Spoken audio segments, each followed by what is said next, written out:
ሻሎም ሻሎም ሻሎም ቤተሰብ እግዚአብሔር አምላክ ሰላም ጸጋ ምሕረት ናይ ክርስቶስ ምስ ኩልኩም ኢየሱስ ክርስቶስ ንዘለዓለም ጎይታ እዩ አናኹም ሰላሐዲን ካብ ሲአርጂ ኢንተርናሽናል ቸርች ስቶክሆልም ስዊድን እዚ ናይ መዓልቲ ቃል ድብል ፕሮግራምና ንጎ ሰዓት 5 ድወርድ እዩ ንመዓልቲ ዝኸውን ቃል ንሓሳብና ንልብና ድድግፍ ድሕሉ ደበርትዕ ቃል ንካፈለሉ ግዜ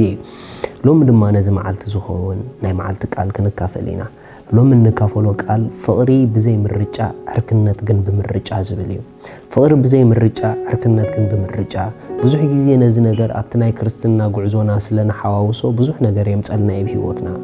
መጽሐፍ ቅዱስ ንኹሎም አዕርክቱን ግበሮም ደይኮነ ንኹሎም አፍቅሮም ይልና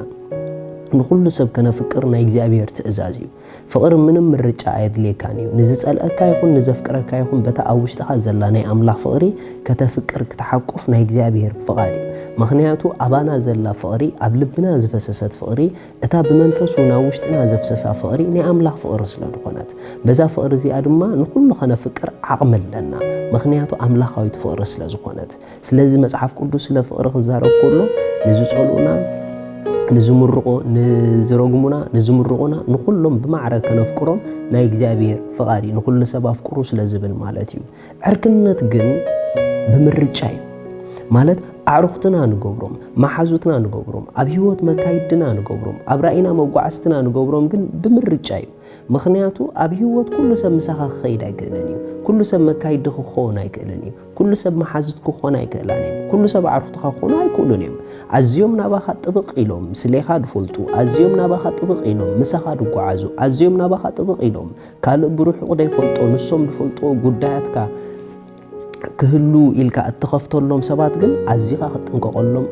ክትንቀቆሎም ናይ እግዚአብሔር ፍቃድ እዩ ምክንያቱ እቲ ዝጠብቀካ እንተዳ ተጠንቂካሉ ብዙሕ ነገር ኣብ ህይወትካ ጠቢቁ ከባላሽወልካ ይኽእል እዩ ስለዚ ልብና ከፊትና ናባና አዝዮም ከቀርቡ ንገብሮም ንልብና ዘይጎድኡ ንራእይና ደይትንኩፉ ንጉዕዞና ደይትንኩፉ ክኾኑ ናይ እግዚአብሔር ፍቃድ እዩ ምክንያቱ ስለዚ ምሕዝነት ብምርጫ ይዝበልኩም መጽሐፍ ቅዱስ ከምዚ ይብል ኣብ ቀዳማይ ቆሮንቶስ ምዕራፍ 15 ጥቅስ 33 አይትታለሉ ሕማቅ ዕርክነት ንጽቡቕ ልምዲ የጥፍኦ እዩ ገሊኣቶም ፍልጠት አምላኽ ይብሎምን እሞ ንቕንዕና ተባራበሩ ንሓጢያት ውን አይትግበሩ እዚ ምእንቲ ክትሓፍሩ ኢለ ዝብል ዘሎ ኺሎም ዘገርም ነገር እዩ አይትታለሉ ኢሎም እንተዳ ሕማቅ ዕርክነት ጀሚርኩም እንተዳ ዘይ ትክክለኛ ዕርክነት ጀሚርኩም ነታ አለኒ ትብልዎ ጽቡቕ ልማድኩም ከተጥፍእዎ ይኹም ይዝብሎም ዘሎ ምክንያቱ ኣብ ህይወትና አዝዮም ዝጠብቁ ሰባት ወይ ገለ ሰናይ ነገር ይምልኡልና ወይ ድማ ንዘለና ሰናይ ነገር ይባላሽውልና ስለዚ ትክክለኛ ሰባት ኣብ ጎንኽን ተዳኣለው ኣብ ዙርያኽን ተዳኣለው ንሓይሊ ንብርትዕ ንሰናይ ነገር ኣብ ህይወትክን ንምውሳኽ ክኾኑ ኽዮም እንተዳ ዘይ ትክክለኛ ሰባት ኣብ ዙርያኻ ኣለው ኮይኖም ግን ነቲ አለኒ ትብሉ ጸናሕካ ክትጥቀመሉ ጸናሕካ ጽቡቕ ካራክተርካ ኳ ከይተረፈ ክትንኩፉ ወይም ከባላሹ ወይም ሕማቅ ጽልዋ ኣብ ህይወትካ ክፈጥሩልካ ይኽእሉ እዮም ስለዚ ብጣዕሚ ኣዝና ኣብዚ ቦታ እዚ ጥንቁኣት ክንከውን ይግበአና እዩ ምክንያቱ ኣዝዩ ዝጠብቀካ ሰብ ጽልዋ ናይ መፍጣር ሓይሊ ኣብ ህይወት ስለ ዘለዎ ክብርና አምላኽ ይሁን መጽሐፍ ቅዱስ ምሳሌ ክዛረብ ከሎ ከምዚ ይብል ምሳሌ ምዕራፍ 22 መጽሐፍ ምሳሌ ምዕራፍ 22 ከም ዝብል ቃል ኣሎ ካብ ጥቕሲ 24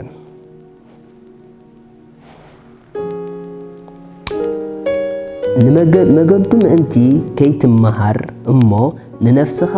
ከይተፈንጥረላ ምስ ኮራይ ሰብ ኣይትመሓዞ ምስ ተቆጣዐ ከዓ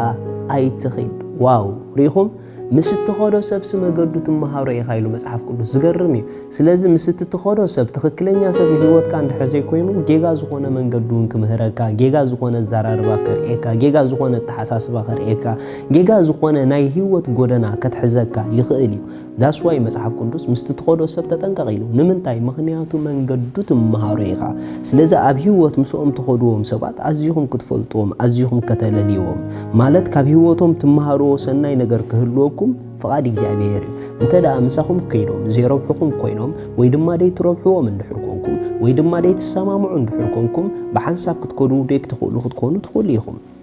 ኢየሱስ ንዘለዓለም ጎይታ እዩ መጽሐፍ ቅዱስ ምሳሌ ምዕራፍ 13 ከምዚ ኢሉ ኣሎ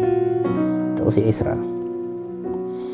ምስ ጠቢባን ዝመላለስ ጠቢብ ይኸውን ምስ ዓያሹ ዝመላለስ ግና ሕሱም ይኸውን ኢሉ ዝገርም ነገር እዩ ምስ ዓሻ ዝመላለስ ሕሱም ይኸውን ምስ ጠቢብ ዝመላለስ ጠቢብ ይኸውን ርኢኹም ኣሕዋት ኣብ ዙርያና ዘለዉ ሰባት ሓደ ስጉምቲ ቀዲሞሙና ዝሓለፉ እንተደኣ ኮይኖም ብብዙሕ መንገዲ ንህይወትና ይጠቕሙና እዮም ንምንታይ ተዳኢልኩምኒ ኣትሊስት ሓደ ስጉምቲ ንቕድሚት ክንስጉም ይገብሩና እዮም ኣብ ዙርያና ዘለዉ ሰባት ንሕና ከምና ሓስቦ ዝሓስቡ ተደኣ ኮይኖም ንሕና ከምና ኣምኖ ዝኣምኑ ተደኣ ኮይኖም ኣብ ብዙሕ ነገር ከባራትዑናን ክጠቕሙና ይኽእሉ እዮም ምኽንያቱ ኣብ ዙርያኻ ዘለዉ ሰባት ጥበበኛታት ተደኣ ኮይኖም ጥበብ ከካፍሉኻ እዮም ዓያሽቶ ኮይኖም ዕሽነቶም ከካፍሉኻ እዮም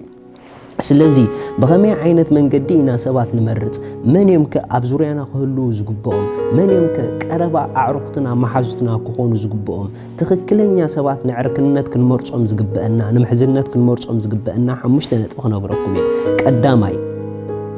ኣብ ራእይኻ ዝኣምኑን ዘድንቑኻን ክኾኑ ኣለዎም መጀመርታ ኣብ ዙርያኻ ክኾኑ ተፍቅደሎም ሰባት ንራእይኻ ዝኣምኑሉን በቲ መገድቲ ከዓ ዘድንቑኻን ክኾኑ ኣለዎም ካልኣይ ድማ ንምፍጻም ራእይኻ ዘባራትዑ ዓቕሚ ዝኾኑ ዘልምዑን ክኾኑ ኣለዎም ኣብ ዙርያኻ ዝኾኑ ሰባት ነቲ ጀሚርካዮ ዘለኻ ጉዕዞ ሓደ ስጉምቲ ንቕድሚት ንኽትከይድ ኣጆኻ ዝብሉ ዘባራትዑ ዓቕሚ ዝኾኑኻ ኣብ ህይወትካ ኣድማዕነት ዘለዎም ክኾኑ ኣለዎም ሳልሳይ ኣብ ግዜ ደሓንን ዘይደሓንን ዘይልወጡኻ ክኾኑ ኣለዎም ትኽክለኛ ኣዕሩኽ ትኽክለኛ መሓዙት ከምታ ኣብ ግዜ ደሓን ምሳኻ ደው ዝብሉ ኣብ ግዜ ዘይደሓን እውን ደይጠልሙ ሰባት ክኾኑ ይግብኦም እዩ ምኽንያቱ ትኽክለኛ ሰባት ኣብ ግዜ ደሓንን ኣብ ግዜ ዘይደሓንን ኩሉ ግዜ ኣብ ጎንኻ ስታንድ ይገብሩ እዮም ንምንታይ ተተባሃለ ኦሬዲ ንራእይኻ ነቲ ውሽጥኻ ዘሎ ጽቡቕ ነገር ነቲ ውሽጥኻ ዘሎ ሰናይ ነገር ስለ ዝኣምኑሉ ንዕኡ ስለ ዝኣምኑሉ ብድኻምኪ ይርሕቁኹን እዮም ብጌጋኹ እውን ኣይገድፉኹን እዮም የባራትዑኹን ይሕልውኹን እዮም ማለት እዩ ራብዓይ ንጽቡቕካ ዝገልጹ ንድኻምካ ሸፊኖም ዝሕግዙ ክኾኑ ይግባእ ኣብ ዙርያኩም ትመርጽዎም ሰባት ንናትኩም ሰናይ ነገር ካልእ ክፈልጦ ድጽዕሩ ነቲ ናትኩም ሕማቕ ነገር ግን ናብ ካልእ ኸይከይድ ድጽዕሩ ክኾኑ ይግባእ እዩ ምኽንያቱ ትኽክለኛ ሰባት ንጽቡቕኩም ኣግነንቲ ንሕማቕኩም ሸፈንቲ ስለ ዝኾኑ ሓሙሻይ ኣብ ጌጋኻ ብፍቕሪ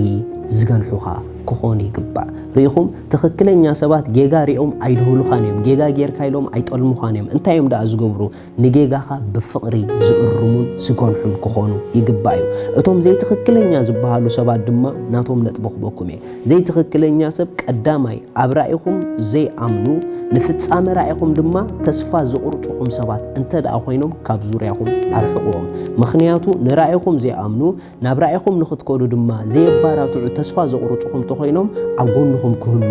ብቑዓት ኣይኮኑን እቲ ካልኣይ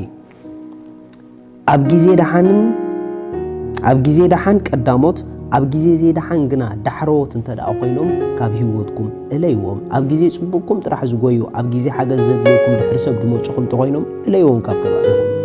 እቲ ሳልሳይ ንጽቡቕኩም ሸፊኖም ንሕማቕኩም ዘግንኑ እንተ ደኣ ኮይኖም እዚኦም ሰባት እዚኦም መሓዙትኩም ኣዕሩኽትኩም ክኾኑ መካይድኩም ክኾኑ ብቑዓት ኣይኮኑን ካብ ከባቢኹም እለይዎም እቲ ራብዓይ ኣብ ጌጋኻ ስቕ ዝብሉ እንተ ደኣ ኮይኖም እዚኦም እውን ትኽክለኛ ሰባት ኣይኮኑን ምኽንያቱ ኣብ ጌጋኻ ጌጋ ምዃኑ እንዳፈለጡ እንዳረኣዩ ስቕ ዝብሉ ኣብ ህይወትካ ናይቲ ጌጋ ውፅኢት ክበፅሐካ ድፀባበዩ ሰባት ስለ ዝኾኑ እዮም ስለዚ ኣብ ህይወትኩም ትመርጽዎም ሰባት በዞም ሕጂ ክነግረኩም ዝጸናሕኩ ነጥቢ ጌርኩም ቸግበርዎም ኣብ ዙርያኩም ዘለዉ ሰባት በዘን ነጥቢ እዚአን ጌርኩም ቸግበርዎን በዘን ነጥቢ እዚአን እንተ ደኣ ብቑዓት ኮይኖም ዘይረኺብኩሞም ውሳኔ ወስኑ ኣፍቅርዎም ነገር ግን ምሕዝነትን ዕርክነትን ኣይትፍጠሩ ምስኦም ኢየሱስ ንዘለዓለም ጎይታ እዩ ሎሚ ነዛ ዓባይ ፍቕሪ ኣምላኽ ኣብ ህይወትኩም ወሲንኩም ደይ ተቐበልኩማ ኣሕዋት እዛ ፍቕሪ እዚኣ ብዙሕ ሰናይ ነገር ኣብ ህይወትኩም ትገብር እያ እሞ ሎሚ ንጎይታና ኢየሱስ ክርስቶስ ወሲንኩም ደይ ተቐበልኩም ሰባት በዛ ሰዓት እዚኣ መዓልቲ ምድሓን ሎሚ ስለ ዝኾነት ሎሚ ንጎይታ ኣብ ህይወትኩም ክትዕድምዎ እጽልየልኩም ኣለኹ ስለዚ እቶም ዝወሰንኩም ንጎይታ ኣብ ህይወትኩም ሎሚ ክትዕድምዎ ኣብ ህይወትኩም ክትቀበልዎ እዛ ጸሎት ምሳይ ጸልዩ እግዚአብሔር አቦ ስለ ወድኻ ኢየሱስ ክርስቶስ የመስክነካ ኣለኹ የአምን ኣለኹ ኢየሱስ ክርስቶስ ስለ ኃጢአተይ ከም እተሰቕለ ዕዳይ ኩሉን ከም ዝኸፈሎን كم زموت اللين أملاخ دما بسالسيت معالتي كم زتنسؤن يأمن هاللخو إيسوس كريستوس ناي هيوتي مدحاني قويتان أملاخن إيو كابزا ساعات زيئة نكريستوس بمئماني حدش فترة كوينة اللخو منفس قدوس ناب هيوتي ويلكم آمين زي أزوصنكم أملاخ وارخكم كنصلي لكم سلندلي بزب تحت زولو سنكم تصحافوا لنا يخم قويتا خمس تقبلكم كا نقورونا مساخنكم حقوس سدليكم حاجز كا كندالو لكم شالوم